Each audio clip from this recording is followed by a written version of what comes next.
what's going on. I will make this very brief. Listen, many of you know I'm William's son. I am also a superstar.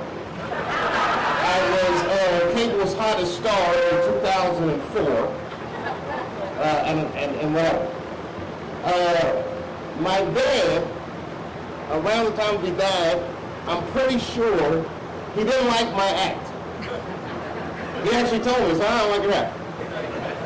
And it didn't make me feel bad because even though I'm a driven comedian, and it wasn't the kind of thing I did for my father's love, because it was readily available to me.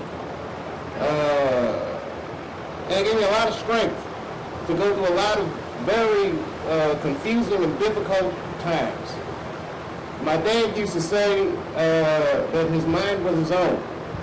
They could put him in a prison, they could do pretty much anything they wanted to him, but that his mind was his own.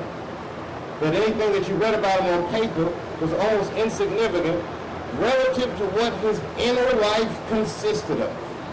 That he was a very deep person in his own way and to his own liking. And one of the main things he raised me, one of the main pillars of his, what do you call it, upbringing, was that you shouldn't really worry too much about what happens outside of yourself. Because what's happening inside of yourself is oftentimes more important to yourself. He died before I got to know him as an adult. I don't know how he socialized necessarily. I don't know all of his likes and dislikes, but I had glimpses. One of the glimpses was when he was burying his own father, and we were cleaning out his father's house. And in the drawer, he didn't get along with his father for many years. And in the drawer, next to his father's bed, like readily available, was my dad's acceptance letter into Brown. And I found it. I said, hey, Dad, look at this. And I remember him looking at it for a long time and him being amazed that his father had kept it. And I remember how important it was for him to reconcile whatever issues he had with his father before his father passed. And I remember feeling lucky that when he died, I didn't have those kind of issues. He did a good job. And one of the things he did, one of the many things he did that was incredibly empowering, and I'm not trying to talk too long. All right, I'll do it. Oh my goodness, ladies. All right, let me wind this up. But one of the most important things that he did, I never realized, I'm a pretty conservative dude as an adult. And I never realized why my father raised me in a hotbed of hippie and communist activity.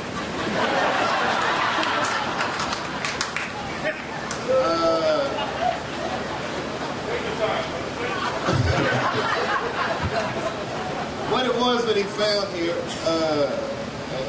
and it was very informative in my life, actually reminds me of something he told me in his life. He grew up in South Carolina and then in Washington, D.C.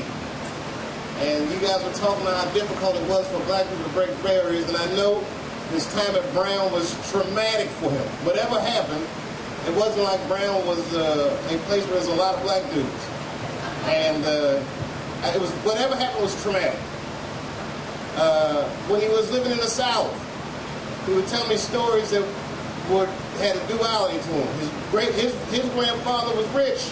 However, if white people would come to the house, the adults would send the black kids to the back because they didn't know what was going to happen whenever they had visitors.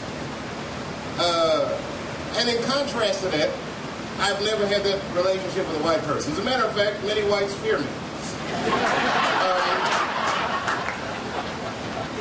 And that largely has to do with my upbringing here. That nobody was a stranger here. That pretty much everybody that I knew had an open home to me. And that everybody that I knew had a hand in raising me or keeping me safe. And it's something that very few people of any color or anywhere else might be able to say they had to the extent that I personally can say I had. And so, in honoring my dad, I gotta say thank you to all of you for giving him a context where he can just exist and be a good dude. Because to be a good dude, as many good dudes have shown you before, it's just not a comfortable thing to be. It's a very hard thing to aspire to. And so thanks for honoring him, because sometimes it's a pretty lonely, quiet road when you make a decision to try to transcend your own demons or be good or whatever it is that he was trying to do here with these hippies and communists.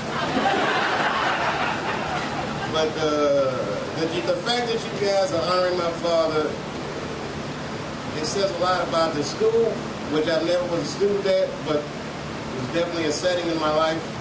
It says a lot about the community, and it says a lot about my dad. And I appreciate you, and thank you.